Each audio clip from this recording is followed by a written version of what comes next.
अविनाश एक तेज तर्रार और महत्वाकांक्षी युवक शहर की चकाचौंध में खोया हुआ था।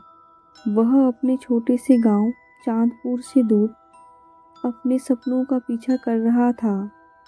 हर दिन वह सूर्योदय से पहले उठता, घंटों तक काम करता और देर रात तक घर लौटता। उसके माता पिता उसकी सुरक्षा को लेकर चिंतित थे।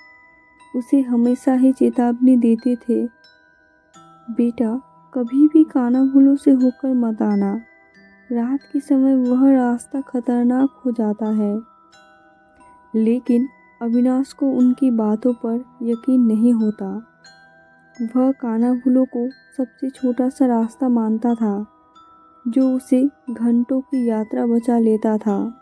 वह अपने थके शरीर और व्यस्त दिमाग को तर्क से समझता था। कुछ नहीं है वहाँ, ये सिर्फ अंधविश्वास है, वह कहता था। एक रात हमेशा की तरह अविनाश देर से काम खत्म करके घर लौट रहा था।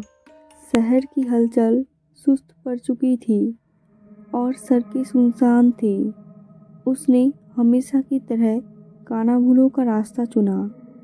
हवा में एक अलग ही सन्नाटा था, जो उसे असहज कर रहा था। उसने सोचा कि शायद यह देर रात होने की वजह से है। अचानक उसने दूर से एक धुंधली आकृति को देखा। जैसे जैसे वह करीब आया, उसने देखा कि एक बूढ़ी महिला सफ़ेद साड़ी पहने सड़क के किनारे बैठी हुई है। उसका चेहरा अंधेरे में छिपा है। अविनाश को लगा कि उसे मदद की ज़रूरत है। वह उसके पास गया और पूछा, आप यहाँ अकेली क्यों बैठी हुई हैं माँ?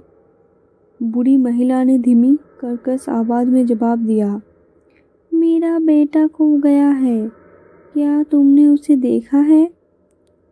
अविनाश ने सहानुभूति से कहा, नहीं माँ, मैंने नहीं देखा, लेकिन आप चिंता ना करें, मैं उसकी तलाश करूँगा।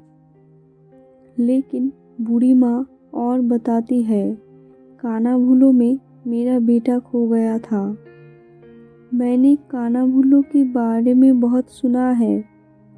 वहाँ पर एक भूतनी है जो अकेले इंसान को हिप्नोटाइज करके वीराने में ले जाती है और मार डालती है। पर अविनाश को इन सब में विश्वास नहीं होता है। अविनाश बूढ़ी अम्मा को घर पहुंचाकर घर चला जाता है।